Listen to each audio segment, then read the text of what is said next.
We're live from number 35 John Hammond Street in Accra. Good afternoon to you. Welcome to Midday Live. My name is Noble Crosby and the bulletin is also live on all our social media platforms at TV3 Ghana Plus, live on DSTV channel 279. Let's take a look at the headlines of the bulletin this afternoon.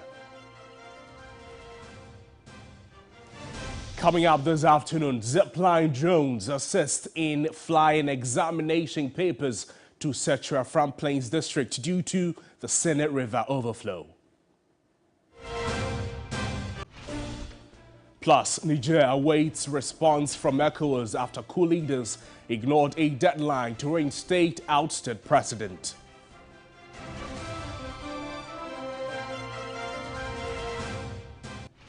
We'll bring you some business news this afternoon as a financial analyst cautions participation of pension schemes in the alternative domestic debt exchange program could lead to a run on pension schemes.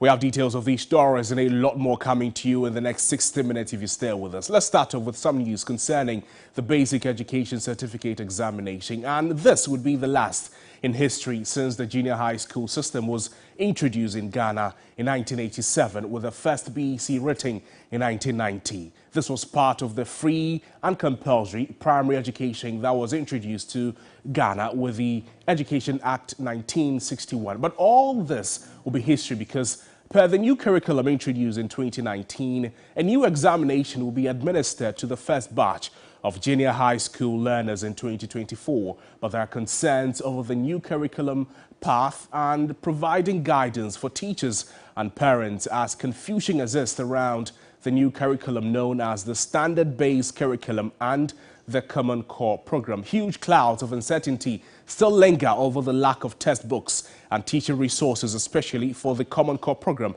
at the junior high school level, which poses a threat to the education system. As examination goes on today, we're taking you to the Setra Afram Plains area, where candidates writing the examination in the Setra Afram Plains district of the Ashanti region, they did not start the exams on time like the other counterparts. An overflow of the Senate River on Saturday has blocked the main road linking Drobonso and Anyudonfu, which is the second largest examination center in the district. It took the intervention of zipline drones to transport the question papers to the centers this morning. The drones will, however, not be able to lift the answer booklets to Drobonso after the paper. Let's go straight to the district and engage with the Education Director, Prince Oswansa, who joins us for some discussions on the back of this. Prince, thank you so much for joining us. We understand there was an initial challenge getting the question papers to the various centers. Now that has been done, there's a challenge on how to, return the answers to the examination, the markers. How does the Education Directorate there intend to deal with the situation? Thank you very much. Let me say good afternoon to your viewers. Yes, the initial challenge of getting the questions to candidates at the Anyinofi SDA Basic School Center has been resolved through the help of Zipline Ghana Limited. Yes, this morning Zipline launched their drones to drop questions at the Anyinofi Center, and the students have already completed the first paper. The issue that was a difficulty between us and WAEC was how to get the answer scripts back to the depot at Mampong. Right. In fact, that originally has its depot at Atebubu, where we pick the questions and send it by route to Anyinofi for the candidates there to sit the exams. That distance is about 20 miles, and it will take you between 2 hours and 2.5 hours because the road is so bad. And to add to that difficulty is the Senate River, like you said, a very big river which easily overflows its banks. And this year, due to the heavy rainfall that occurred on Tuesday, 1st August, through to Wednesday, 2nd August, the road has been badly affected to the extent that the community is completely cut off, making it impossible for us to send the questions by road. That is why we had to talk to Zipline to come in to help us. Yes. Now the issue of how to send back the answer scripts, it became a tug of war kind of, because WIC felt so uncomfortable with the issue. Now the only way left to us was to allow us to finish the examination, keep all answer scripts at the Anyinofi police station, and hope that it doesn't rain again, by which time, by Friday, when the final papers are written, we hope that the river or the water levels would have subsided so that we can convey the answer scripts back to the depot at Mampong by road. This one was the challenge, and finally, thank God, thanks to a lot of big people, including the regional minister and the Minister of Education, WIC now agreed to help us to do that. And so throughout the week, we'll be writing the exams, the drones will be dropping the questions for the candidates to write, and we are going to keep the scripts at the Anyinofi police station under tight security, so that at the end of the examination on Friday, we are praying that the road will be better, the water will have subsided, then we will carry all the answer scripts by road to the depot at Mampong. Joining us, we'll be speaking with Prince, who is the District Education Director of the Setre Afram Plains District there. We have our correspondents at various parts of the country engaging the atmosphere and analyzing what the situation is at the various centers. Let's speak with Emmanuel Samani. He has been to some centers already. He's joining us for some updates. Samani, thank you so much for joining us. With the places you've visited, tell us what you can report, particularly on the issue of examination malpractice and the stringent measures that the Education Service put in place this time to reduce the occurrence. All right, great. Thank you for your time, Crosby. Now, I've been to quite a number of institutions within the area, the Kanda cluster of schools, the Neme cluster of schools, and we are currently here at the Flagstaff House Basic School. So far, it's been so good. I did speak with the supervisor at the Kanda cluster of schools, where some 267 students are writing, and they tell me that it's been a smooth process so far. They've not had any reports or indications of examination or practice with the first paper. You know that they are writing RME, the objective and essay parts, which will be followed by the English language. But so far, so good. There haven't been any instances of any exam or practice. There have been only 3 absentees, some of the from the schools that we visited in total. So out of these 4 centers, only 3 students have been missing in action. And with regards to, students who are pregnant, we haven't reported any pregnant candidates so far. So it's been a smooth process. They tell me the papers arrive on time, and it's been smooth sailing. Samani, thank you so much. We touch base with other correspondents in the subsequent bulletins for an update on the happenings on day 1 of the Basic Education Certificate examination. To some other stories this afternoon, ECOWAS leaders, they are to announce their next lines of action after the military junta in Niger failed to return the country back to democratic rule and reinstating ousted President Mohamed Bazoum. ECOWAS had set midday of Sunday, August 6, as a deadline for the junta, else they resort to military action. A bit more in this news desk report. The entirety of West Africa is now waiting with bated breath as to what the next line of action of ECOWAS leaders would be after their deadline on Sunday afternoon expired to have Nigerian coup plotters return the ousted President Mohamed Bazoum back to office and return the country to constitutional rule. For the military junta, they have deployed military all across the country's borders in wait of a possible attack and the military action which was promised by ECOWAS chair Bola Ahmed Tinubu. Well, the Nigerian Senate denied him an express approval he sought on Friday, seeking to, amongst many things, see the Nigerian military move to the borders of Sokoto and the likes to enforce a no-fly zone. What is expected now is that ECOWAS will release a statement after a meeting by the chiefs of defense staff agreed on a military operation in wait of approval by the ECOWAS leaders. The seventh coup in the last 3 years poses all sorts of implications and ramifications, particularly as Niger holds considerable interest from the West and is now leading a lot more towards Russia and China. The Nigerian citizens, however, continue to express support for the military junta. What next? We await the decision of ECOWAS leaders. Vladimir Chidanso is the Dean of the Ghana Armed Forces Command and Staff College and an international relations analyst. He's joining us now for some more perspectives on the back of this. Prof, thank you so much for joining us on the program. We're seeing the deadline from ECOWAS that has elapsed. Are we in a situation that we can recognize that, political timelines are not necessarily military timelines? So what the leaders of ECOWAS have stated, is it fair to assume that it may not happen in the immediacy? Thank you for having me. It's rather very unfortunate that we took a precipitate action that way, because no coup is similar or same with another.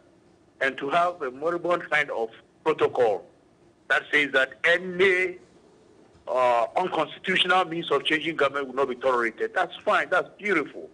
But then let's take all unconstitutional means. Ouattara did it, others tried it, and we were unable to go in the way we wanted to go in. And again, ECOWAS should also note that it is not as monolithic as EU. EU has a standing army. We started a nascent one in ECOMOG. We dissolved it. And now that we are not monolithic, it will be very difficult to order such an intervention when we don't have the troops. We have to get troop contributing countries to contribute. Then the mandate, formations, lifting of contingencies. All these things will take not less than 6 months before we can intervene. So to say 1 week we are coming was unfortunate. Secondly, even if we did, the ramifications would have been worse. Right. Here it is that other countries within the sub-region that are also feeling the same pinch will be ready to go and support Niger. Libya has also said that they would come down to come and help. And remember, Wagner is in Libya also. And all these things are variables that we should have taken into consideration before thinking about the best way of going through. Meanwhile, it is well known that ECOWAS, whether clandestinely or whatever it is, has sent emissaries, on diplomatic lines to go and talk to the junta. And I thought that was the way we should have gone, ab initio. That's the way we should have gone, ab initio. Now, Niger is so prepared for war. And if we go in, who are we going to say? One man, Bazoum, that is the former president. There will be bloodshed if we did go. And now that we couldn't go, we have now even given more some type of stubbornness to the junta. So I think it was a precipitate action. That said, considering the divisions from the wider international community over the support or lack thereof of the intended action of ECOWAS. So, for instance, we know that France is leaning towards ECOWAS, but Russia is more against, the desire of ECOWAS to intervene in the happenings in Niger. How does this play out? It's natural. You see, France is losing Africa. Seriously, the West is losing Africa.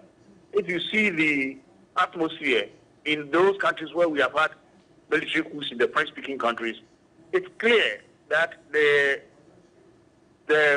anger against France is very strong, because there are three things that you always need in a country to have your stability: security, economic prosperity or economic stability and social development.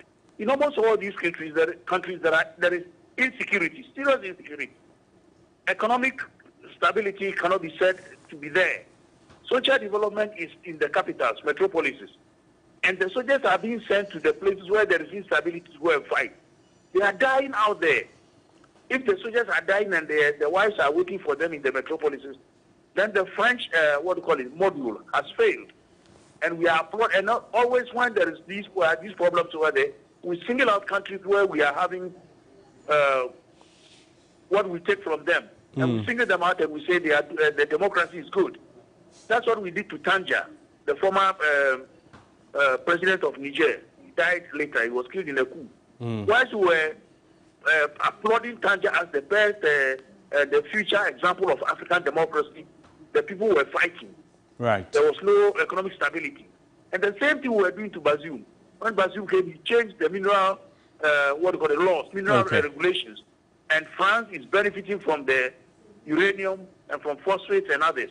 And therefore, all of a sudden, Western media proclaims him as one of the best democrats in Africa. You know, so these are some of the things we need to study. I think ECOWAS must have a bureau that is able to study all these early warning signs, all these underlying currents, and be able to use diplomacy to talk to each other. There must be that kind of peer review to talk to each other. Prof, before you take leave of us, Prof, we know that Niger itself is, if you like, in the heartbeat, or if it is not itself, of the fight against extremism and terrorism there. So if ECOWAS decides to go ahead with its intervention, however militarily, in Niger, is it also, apart from restoring democracy, reinstating the ousted president, what more attention should they pay towards finally ending that fight in Niger that would have some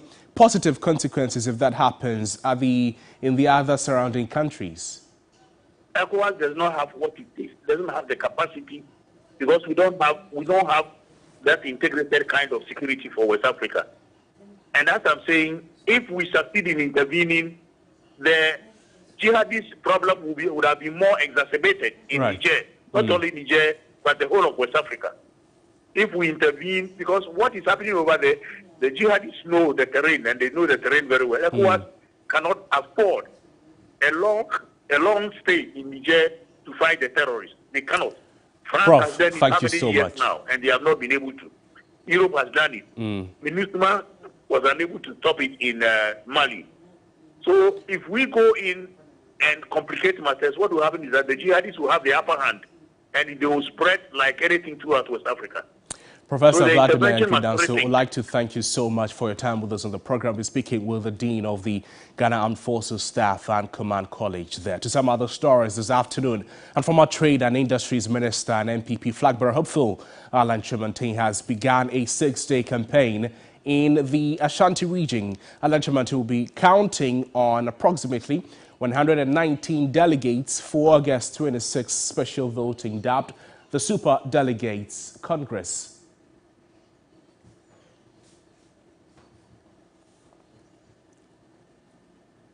My colleague William Evanzinkum is with the flag bearer hopeful of the NPP, Alan Kyerematen, the Ashanti region. He's joining us for some more updates of the Alan campaign tour in the Ashanti region. Evans, thank you so much for your time with us on the program. Where has the flag bearer hopeful visited, and what message is he preaching this time around? Well, so he sat down not too long ago. He first visited Ejoso, the Chief's Palace, where he traces his route to. Of course, it was a mammoth reception for the former trade minister, and I can tell you that the crowd following him is huge, very massive. And it wasn't surprising to, some of the people who have been observing, the history of the Ashanti region. Of course, this is the very first time officially campaigning to actually inform the thousands of delegates here in the Ashanti region that he wants to lead the ruling New Patriotic Party. Currently, he is here at the Konongo Chief Palace, where, as tradition demands, of course, we'll have to pay a courtesy call on the chief before he starts his campaign proper. So here, I'm talking about the Konongo Enclave. We are talking about in excess of 4,000 delegates that he's meeting. His programs, he's meeting with the delegates in a cluster basis. And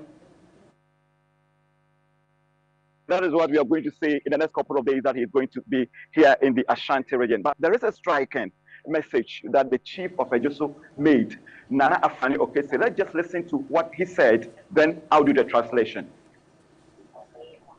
Let me say, be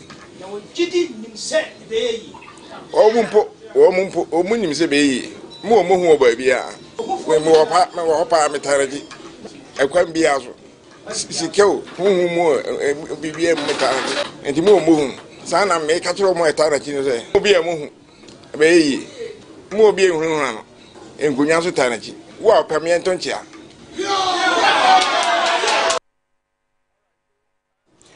So, William Evanziku, we just heard the chief speaking. So, tell us what he said. Well, so what the chief said was that he knows that Alan Kodo Kyerematen will emerge as the winner and also lead the MPP into the 2024 general election. He also said that he shouldn't be afraid of anybody. He has his support, and of course, I mean the Ejoso, and of course his ancestors also are throwing their support behind him. And he said that he is of the strongest conviction that he will win. And if anybody doubts his assertion, then that person can challenge him, or he is a chief. And that was the emphatic statement the chief made. Of course, I mean, those following Alan Kodo Kyerematen have seen the Minister for Railway Development, John Peter Anawu. Dipsy Clare is also here. The Member of Parliament for English Amount is also following him. Then, of course, the former Minister of the Ashanti region and then former MP for Sumi constituency, SK Bob, is also here. The former Member of Parliament for Mensha North constituency, who is the Ashanti regional coordinator for his team, Team Alan, is also here. Then, of course, we also seen the former Member of Parliament for Achoma Paoma is also here. And then the Member of Parliament for Koumpa, so man, formerly or famously known as OPK, it's also, he was just, been introduced to the traditional authority here in Konongo. So a number of them are all following Alan Kodo Kyerematen. William, thank you so much for joining us with those updates from the Ashanti region. Stay with us here on TV3 and all the media general platforms for updates on the NPP's Super Delegate Congress that is scheduled to happen on August 26. Let's now take you to the Upper West region, where there's some rather disturbing news. We understand that an alleged case of close to a dozen of children being defiled by a suspected pedophile. Let's cross over to Ibrahim Wangara, who is joining us from the Upper West region to tell us exactly what the situation there is like. Ibrahim, thank you so much for joining us on the program. This is very disturbing. What have you found concerning the suspected cases of pedophilia in the region? Yes, good afternoon. You look at this suspect in the person of Rashid Ahmed, popularly known as Anata. Somewhere. Wangara, if you can hear me, I'd like for you to reposition yourself so we can hear you clearly.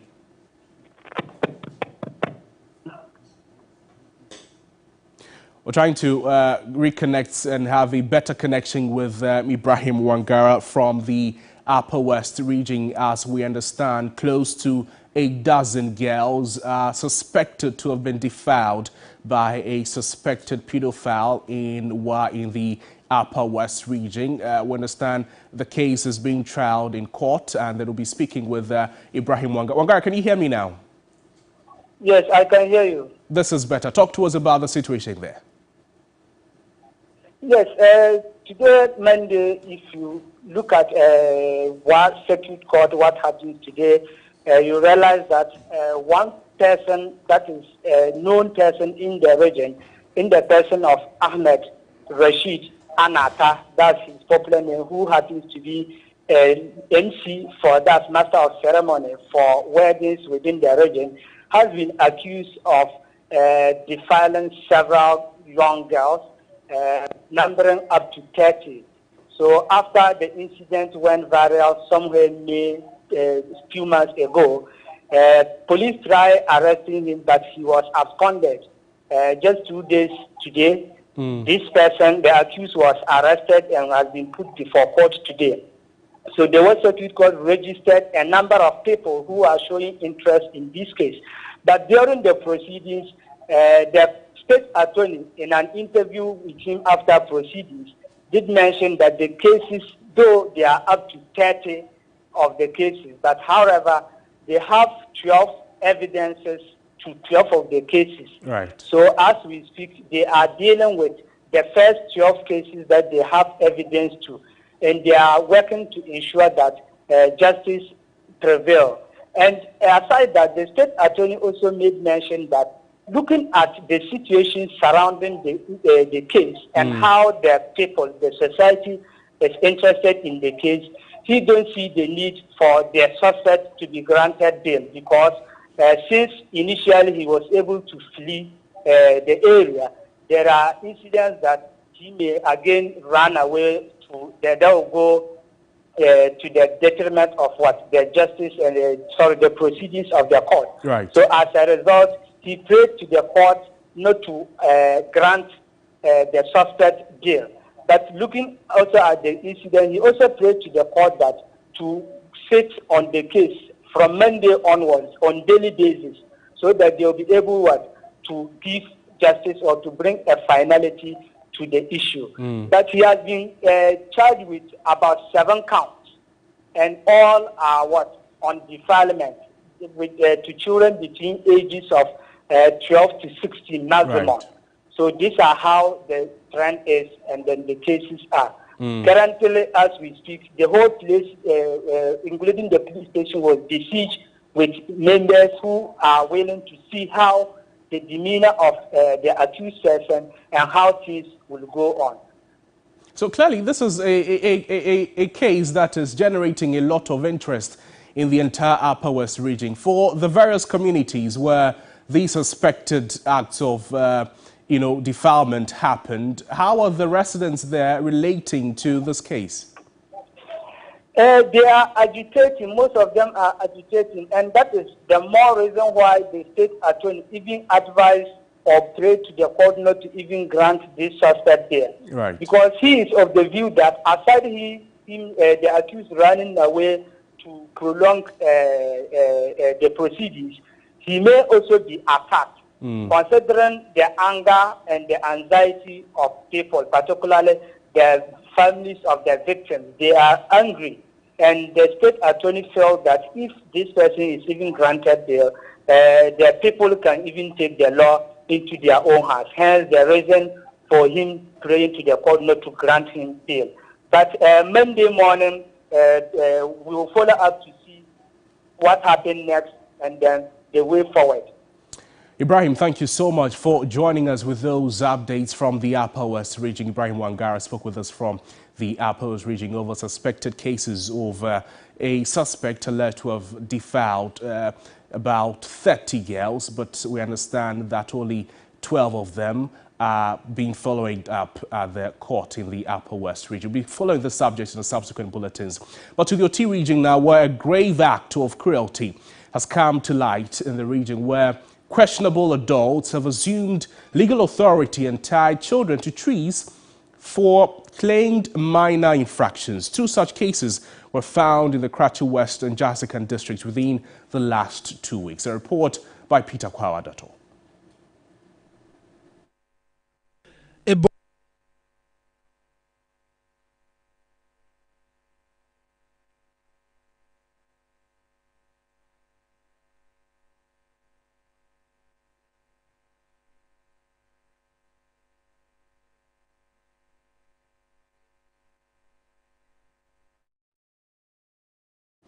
We apologize for that, but we'll try and work that story and give it back to you in the Oti region. And we understand a grave act of cruelty. It has come to light in the region. Questionable adults, they've assumed legal authority and they are beginning to tie children to trees over some minor infractions that kids committed. 2 such cases They were found in the Kratchi West and the Jasikan districts within the last 2 weeks, and that has generated a considerable level of interest by residents in the community. Peter Kawadato has more in this report. A boy of about 10 years old was discovered tied to a tree in the bushes of July 22, 2023 at Old Chantai, a fishing community in the Kratchi West district of the Oti region. The victim, Emmanuel, claimed to his rescuers that a relative, whose name he gave as Kobe, also known as Apeche, had tricked him into the woods by saying he was going to carry some stuff from the next community. Emmanuel had refuted claims by Kobe that he had stolen some bread from his room. The victim, who is not enrolled in school, is reportedly staying with a fisherman identified only as Kwabena. The Kratchi police was called in to take the victim to the Domestic Violence and Victim Support Unit DOVSU after the culprit was arrested. According to what we were told, the victim was later released to his guardians and the suspect is scheduled to appear in court this week.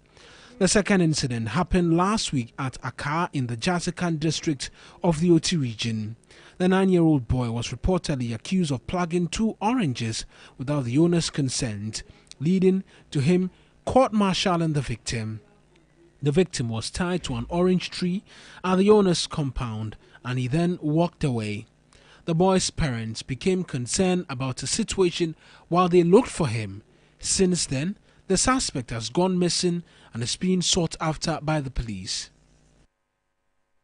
A bit longer on this topic and speak with child rights activist Bright Appiah, who is a child rights advocate. Bright, thank you so much for joining us. I'm sure you were watching this with some levels of uneasiness. What happens to the appropriate moods of punishment for such offences by kids? Well, there are processes of engaging children, especially where they commit offense.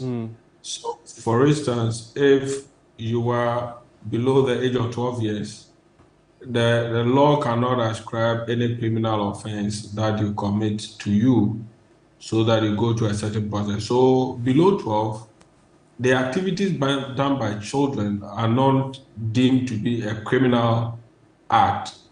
Therefore, you cannot ascribe that to them. What you need to do is to rather engage the conscience and try as much as possible to educate the child to understand that at a certain point in his or her life, he or she will be criminally responsible for the act, and that starts from age 12 upwards. That is where the law requires that when a child does anything, no matter how small it is, the child must be charged with that kind of offense, and then the child must go through our juvenile justice system for trial. So that is the kind of system that we have. So nobody, be it the traditional systems or our criminal system, can charge a child below the age of 12 years for committing an offense. But within our legislation, there are certain cases that the court have exercised jurisdiction over it, especially those who are above 7 years. But it is rare in most cases that you see the court adjudication on matters that concerns a child below the age of below the age of 12 years. So that is the foundation for which we have to work with. So if a child is below the age of 12 years and the child commits an offense in that context, the law will not recognize that as an offense, but it's a question of moral. So you just have to apply the principle of discipline in a manner that will let the child know what is wrong and what is right. So no one has the capacity to subject a child to punishment in relation to the offense that the child has committed. Mr. Appiah, thank you so much. We'll find time and engage with you more on the subject of disciplining children. You're watching Midday Live on TV3. My name is Noble Crosby. And going for a break. We're back with more stories. Please stay with us.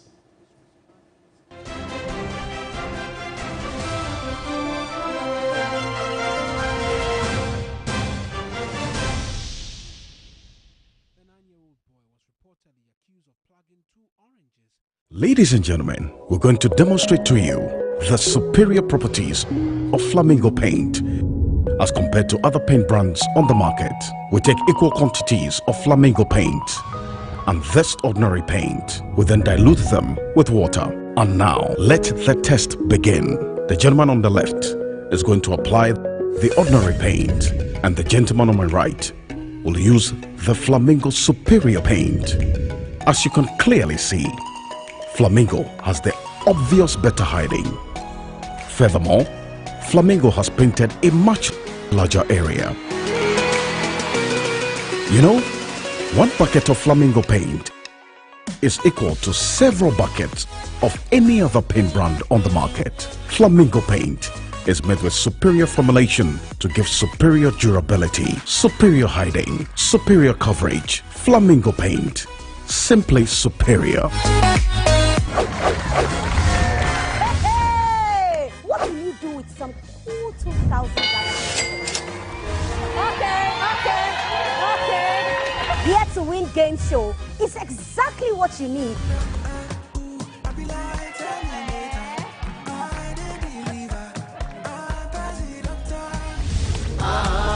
It's the only game show where you are already rich before you begin to play. Every week, 2 lucky people stand the chance of winning money.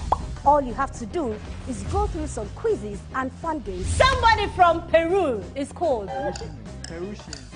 Whatever you say, you have to be proud because your family people are watching you. Somebody from Madagascar is called Malagasy. Correct! Okay, let's go. It's you that will tell me let's go. You are not even winning. Okay. Hold and stand and jump to basket. Amazing. Jump, go. Ayikwe Ama. Be proud. Okay. First of all, is Ayikwe supposed to be a man or a woman? Put it on your forehead. Ayikwe. Be a part of this game show right here on TV3 and take on some cash.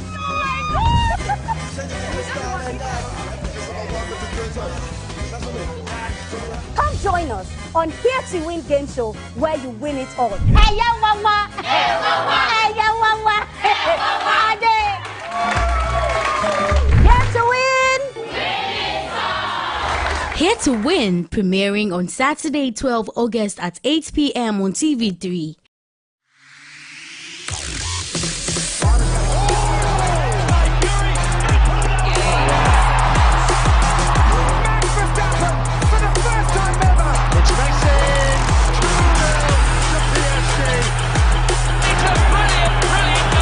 Cristiano Ronaldo continues his record.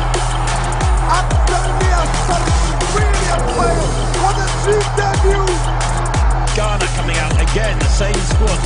For the ball, he's got it! Throw it down, King!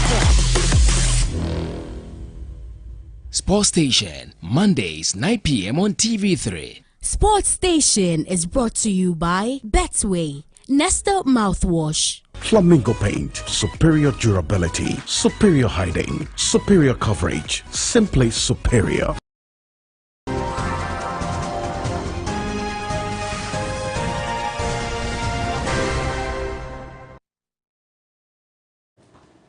Welcome back to the broadcast. Business News is up next. Juliana Manuafo will bring us the latest. What's in the package? So, Treasury bills last week was undersubscribed a bit marginally, and despite the undersubscription, interest rates continue to surge. Nice. We have the details Over coming to up you. shortly. Thank you. Time now for some business news. My name is Menu Afol. In our first story, a financial analyst, Patrick Abankwaba, has cautioned that the participation of pension schemes in the Alternative Domestic Debt Exchange Program could lead to a run on pension institutions. The Chamber of Corporate Trustees has given the green light for pension schemes to take part in a new Alternative Domestic Debt Exchange Program. But speaking to 3 Business, Patrick Abankwaba says the liquidity for pension institutions as support for a possible run on their finances is much needed.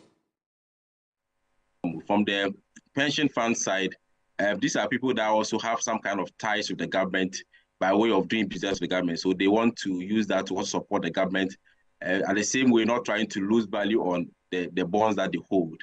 But there's another side of it, which I saw from their letter, which has to do with the issue of liquidity. Most of the pension houses were not happy to join the earlier one because they were not so much clear on how liquidity will be affected when people go on retirement or people have to liquidate or come for their funds. So if government is going to set up a fund that will support them in liquidity-wise, I think that's okay, and it makes their move a bit okay. But the other side of it has to do with the interest that they're going to lose out. I'm sure most of these pension houses have bonds in the range of about 26% to 30%. With the new arrangement, they are going to earn lower returns on that, which means that their members are also going to get lower returns by way of customers having the returns that they were earlier on enjoying on the bonds that they had through the pension houses. So government is going to now cut off their returns and reduce it for the pension houses. What I think the pension houses should do beyond...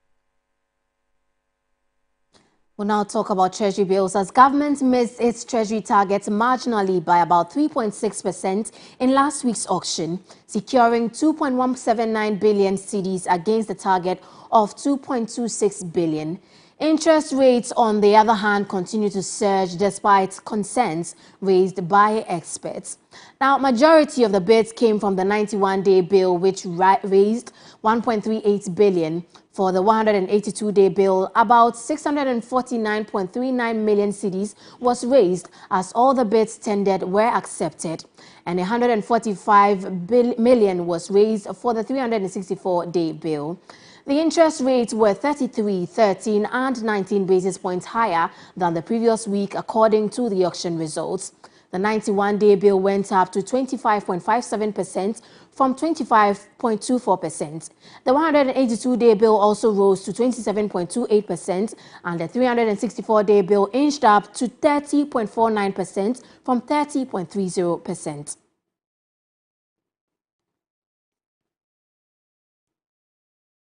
In more business stories, the Bulk Oil Storage and Transportation Limited, BOST, has indicated it has already exceeded its revenue targets of 3 billion for 2024, 2 years prior. Managing Director of BOST, Edwin Alfred Provencal, further stated that his outfits made over 320 million cedis in profit in 2022. He was speaking at the 3rd edition of the National Governance and Business Leadership Summit and Awards in Accra. That we have achieved our 2024 revenue target of 3 billion Ghana cedis in 2022, and we are in 2023, and our target was 3 billion for 2024. We have achieved that in 2022. After 11 years of making losses, your company, BOST, improved corporate performance from a loss of 459 million Ghana cedis in 2016 to a profit of 161 million Ghana cedis in 2021. In 2022, your company called BOST has more than doubled the 161 million Ghana cedis. This trend has come to stay. And that's how we wrap up the business segment here on Midday Live. My name is Minwa Afo. Do stay with us. We'll bring you more news after the break.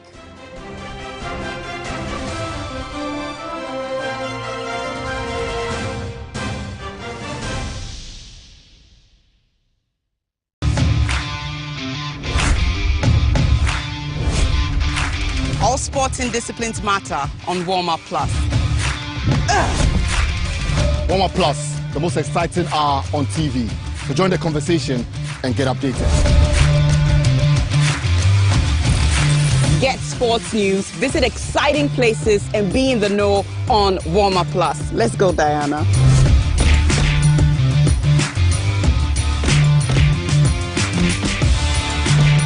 We're just getting started. We're just getting warmed up. Catch me, Yao Ufusulabi. And me, Aniela Alote. Warm-Up Plus, new season coming soon on TV3. It wasn't always this easy. When I was 26, I got my first chance to perform a surgery. Can I have a selfie? Thank you so much. So I was holding the scalpel. My hands were trembling. Excuse me, ma'am. Can I have your autograph, please? Sorry, sir. Yes, go on. Well then, as soon as the senior surgeon entered the OT, Yes, Dr. Matur. I'll be there in 30 minutes. It's an important surgery. Rain check?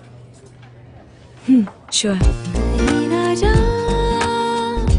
They are in love, but will they be able to adjust?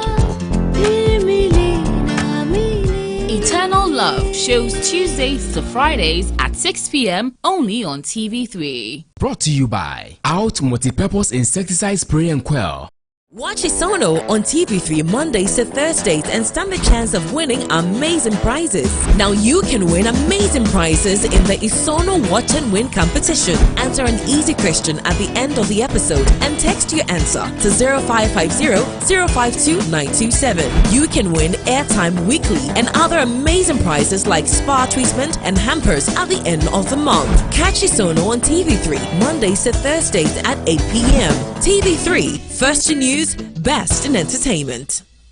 When the sun rises, there is hope. While this hope lingers on, the citizens look up to the government, the economy, the national development agenda, and everything in between. On Ghana Tonight, it's our utmost priority to bring you insightful conversations on the economy, break down the biggest issues while setting the agenda for transformation and national development. The big and important stories are treated from the human interest angle, while the facts and the figures are painted with precision. So now, let's cut the convention and start the conversation here on Ghana Tonight. I am your host, Alfred Okamsi. Ghana Tonight shows Monday to Friday at 10 p.m. on TV3. Brought to you by Flamingo Paint. Superior durability, superior hiding, superior coverage, simply superior. We are at that time of the year, and the much anticipated trade and exhibition fair is here. It's the Western Trade Fair, the August 2023 edition. It will be massive and engaging. Companies, small and medium scale enterprises, join the fair. Let's network and grow our business together. Date, Sunday 30th July to Sunday 6th August 2023. Time, 8 a.m. to 10 p.m. each day. Venue, the Takra Demo. Activities include seminar, live band, gospel show, fashion night, and many more. The general public is invited. Entry and admission is absolutely free. For sponsorship, booking, and inquiries, kindly call or WhatsApp 0245-787-886, 0244-244027, 0243-438-251. Partner, Takrady Mall. The Western Trade Fair is powered by Connect 97.1 FM. Connect Western Trade Fair. Egwedifu One Bronya. I've been watching you from it.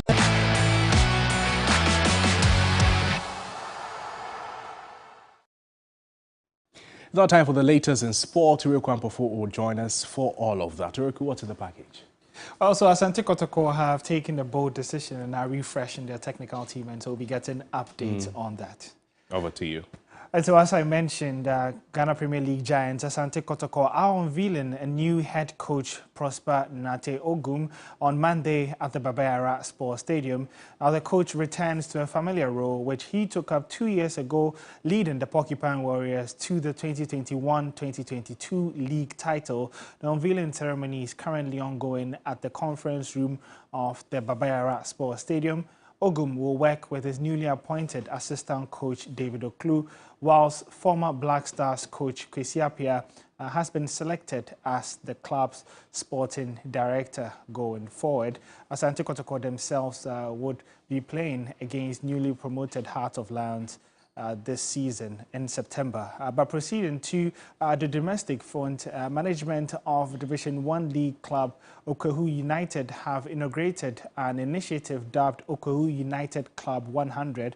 Now, this initiative is aimed at strengthening the club financially for the upcoming season and beyond.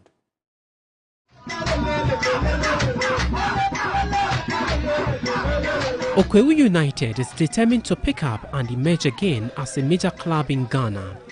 But to achieve this dream, the management of the club will need a significant financial injection and the support of the Kwewu community and club supporters.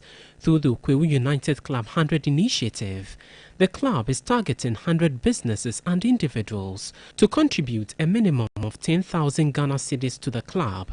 The project seeks, among other things, to support the unearthing of talents for the club. Kwewuhene Dasibre Ukriamwa Ijapon II, who is the life patron of Okwewu United, encouraged stakeholders to support the initiative. He is optimistic that the initiative will make the club an international one. What I'm trying to do is to bring on board my people, to let them have ownership in the team. And I think that is something that is happening for the first time in the country. Obviously, the ultimate, which is to go back to Premiership. So once we've been able to come out from Division 2, of course, it's going to be the ultimate, which is going to Premiership the next season. President of the Ghana Football Association, Ketu Kreku, said he's glad the traditional club is returning to second-tier football. Everybody in football is excited, or will be excited if and when a big brand like Okwewu United makes it up the ladder. And I'm extremely happy about the turnout of events, because I believe that all of us have to be creative, and all of us have to look at alternative ways of raking in the needed resources to manage our football clubs. To women's football now, where Nigeria were denied a place in the quarterfinals of the World Cup despite dominating large parts of the game in Brisbane and a red card for Lionesses star Lauren James. England scraped through the game, winning 4-2 on penalties after both teams saw their first takers completely miss the target. Despite the first penalty taker, Georgia Stanway, firing wide, Nigeria missed their next two efforts and the European champions secured their spot in the last eight of the competition when Kelly smashed it into the top corner. Now England will be facing either Colombia or Jamaica next Saturday.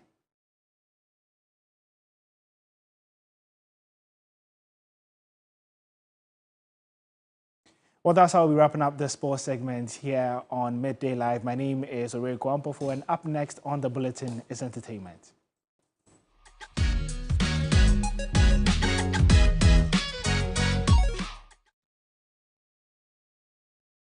Welcome back to the entertainment segment of the bulletin. And the weekend was interesting with happenings from the Ghana's most beautiful house. Adwoa Noella has more of that in entertainment news. Over to you, Adwoa. All right, thank you. Let's just get straight into the details of our entertainment news segments here on Midday Live. My name is Noella Donko.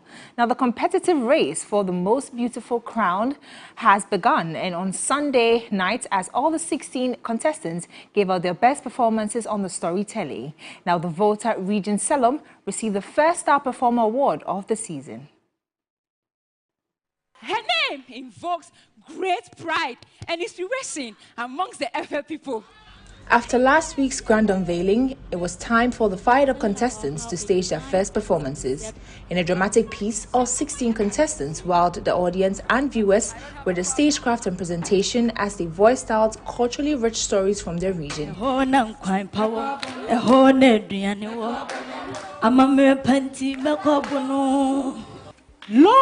ago, the name Kente was derived from the word kenten, which means basket, because of its woven nature. Stories from the Gonja land and the peaceful relationship between the Ashanti and the Dagombas re-echoed. Rajapa embarked on his conquest of the current vast Gonja land. He entered into a community called Burugu. Repeat after me, Burugu. Burugu means well in Dagbani, and the people saw how prepared he was with his army. They said, "Oh, Ndo Rajapa, we will not fight with you. Let's live peacefully in this community." Interestingly, after hours of storytelling, the Volta Region Selom received the first Star Performance Award of the season. And the star performer for tonight is Selom! Wow! Selom is our star performer for the night. Kwatima and Na from the Bono and Greater Accra regions were also in the good books of the judges as they emerged with the best costume and most eloquent awards of the night. I think they all deserve a round of applause. So the winner is ta-na-na-na, Kwatima. Kwatima wins best costume. Congratulations, Kwatima. Ladies, congratulations as well, but you can take your seat. And she's getting products. Kwatima receive all the goodies from Top Choco. Yes. Kindly dial *713*113# to vote for your favorite contestant, or better, vote on the TV3 reality app.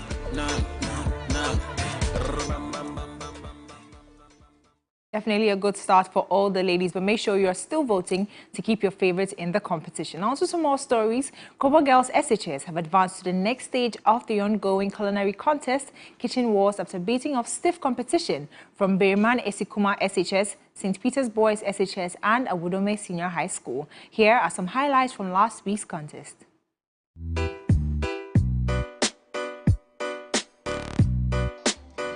The adventure continues on the most exciting cooking show amongst the alumni of various senior high schools across the country. 4 schools this week took a stand at the kitchen to display their culinary prowess in a quest to advance to the next stage of the competition. On the menu was jollof rice with chicken and salad.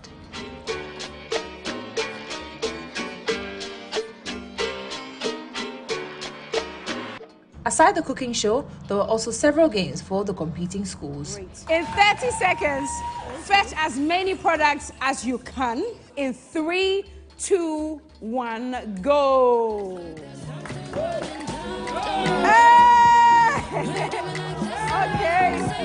keep fetching. After hours of cooking, it was time for the judges to have a taste and make their assessment.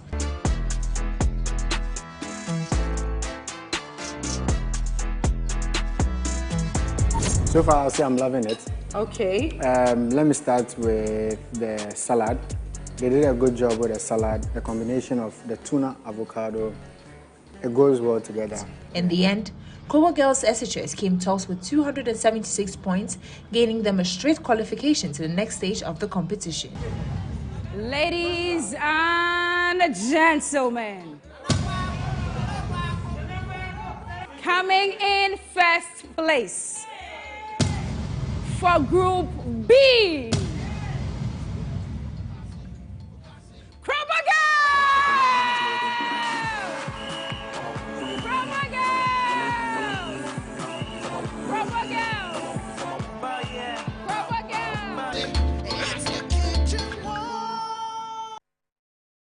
So congratulations going out to Kobo Girls as they join Accra Academy in the next stage of the competition. That's it for the entertainment news segment here on Midday Live. My name is Noella Donko. Up next is international news.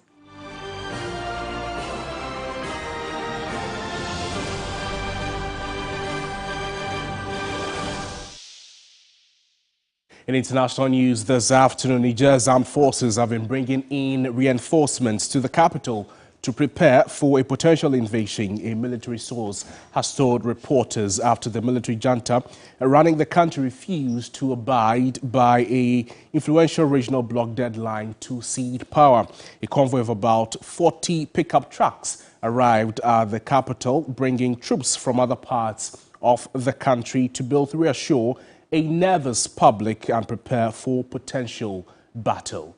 That's our package for you this afternoon, but there's always more news on our website, 3news.com. My name is Noble Crosby, and we have the entire production team. Thank you so much for watching the bulletin. We'll see you again some other time. Good afternoon. Bye-bye.